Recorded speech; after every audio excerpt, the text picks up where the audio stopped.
বেতন বৈষম্য নিরসন, পদোন্নতিসহ ৬ দফা দাবি বাস্তবায়নের লক্ষ্যে লালমনিরহাটে অবস্থান কর্মসূচি ও কর্মবিরতি পালন করেছেন স্বাস্থ্য সহকারীরা।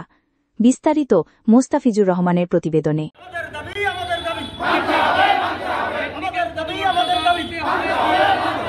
বাংলাদেশ হেলথ অ্যাসিস্ট্যান্ট অ্যাসোসিয়েশনের উদ্যোগে মঙ্গলবার সকাল ৮টা থেকে বেলা ১১টা পর্যন্ত লালমনিরহাট সিভিল সার্জন কার্যালয়ের সামনে অবস্থান কর্মসূচি ও কর্মবিরতি পালন করেছেন স্বাস্থ্য সহকারীরা।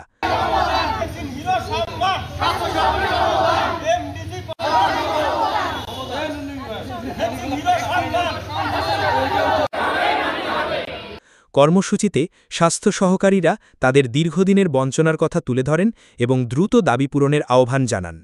একই সাথে দাবি মানা না হলে শাটডাউন সহ বৃহত্তর আন্দোলনের হুঁশিয়ারিও দেন তারা। এ সময় বাংলাদেশ হেলথ অ্যাসিস্ট্যান্ট অ্যাসোসিয়েশনের জেলা শাখার সভাপতি মমিনুর রহমান, সাধারণ সম্পাদক জিয়াউর রহমান এবং স্বাস্থ্য সহকারী আনোয়ারা খাতুন অবস্থান কর্মসূচিতে বক্তব্য দেন।